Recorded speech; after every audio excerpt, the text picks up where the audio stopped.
ASUS PadFone Infinity, expected second quarter 2013. The quirky ASUS PadFone 2 only hit the market a couple of months ago, but ASUS have already come up with an improved version called the ASUS PadFone Infinity. What they intend to call the next version we don't know, because of course Infinity Plus 1 does not exist. Anyway, at first glance the PadFone Infinity and the PadFone Infinity Station dock look almost identical to the PadFone 2 and its station, but even though there are a few differences, they are pretty significant.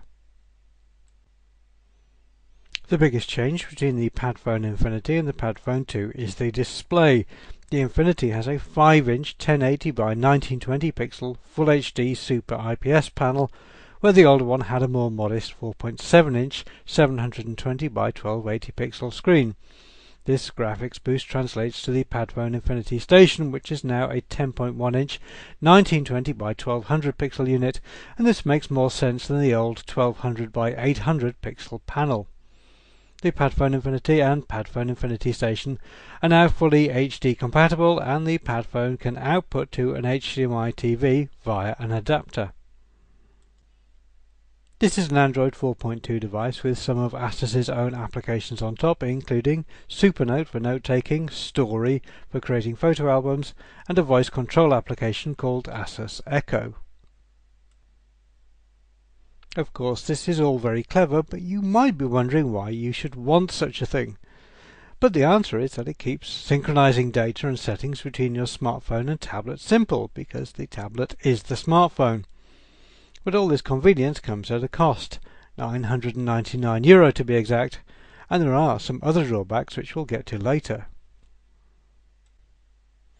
Inside the PadFone Infinity is a 1.7 GHz quad-core Qualcomm Snapdragon 600 processor, coupled with 2 GB of RAM and 32 or 64 GB of onboard flash storage. The PadFone Infinity comes with a hateful nano SIM slot though, so you won't be able to swap in a micro SIM from another smartphone. The PadFone has a large 2400 mAh battery, and the PadFone Station has a 5000 mAh cell of its own. The docking station can be used to recharge the smartphone component, so you should come away freshly juiced.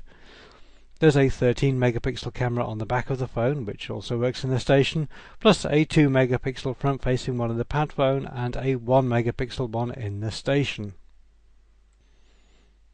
The PadFone Infinity is an LTE-capable device which also supports HSPA+ and all the usual cellular standards.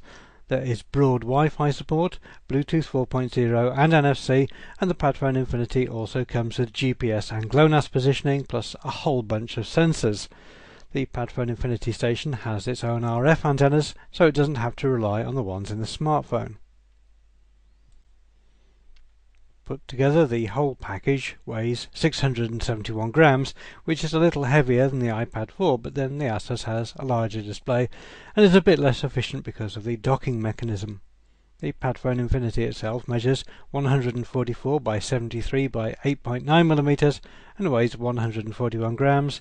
The Station measures 265 by 182 by 10.7 mm and weighs an additional 530 grams. This is all well and good, but at a shade under €1,000 this is a pricey bit of kit. But there's a more significant issue. If you break or lose your PadFone or the Station, then you have to replace it with an identical one, as the PadPhones and Stations are not compatible across generations. So if either component is out of date, then you potentially have a very expensive problem. If you're the sort of person who gets through smartphones on a regular basis, then it's worth bearing this in mind. ASUS say that the PadFone Infinity should be available in Taiwan in April, followed by selected other countries from second quarter 2013 onwards.